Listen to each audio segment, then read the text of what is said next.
এটা একটা wireless microphone. আমার মতো নতুন কন্টেন্ট ক্রিয়েটরদের জন্য খুবই প্রয়োজনীয় একটা প্রোডাক্ট। এই মাইক্রোফোনটির ডিটেল রিভিউ ভিডিও চ্যানেলে আমি দিয়ে রেখেছি। এই ভিডিওর নিচে এবং ডেসক্রিপশনে লিংক দেওয়া আছে, আপনারা সেখান থেকে রিভিউ ভিডিওটি দেখে নেবেন।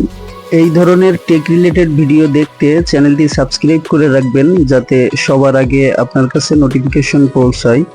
আর এই ভিডিওটি আপনার ভালো লাগলে ভিডিওতে একটা লাইক করে কমেন্টে আপনার গুরুত্বপূর্ণ মতামত জানাবেন। আর চ্যানেলটি সাবস্ক্রাইব করে রাখবেন অবশ্যই। এই ধরনের টেক রিলেটেড ভিডিও আমাদের চ্যানেলে সবসময় আসে।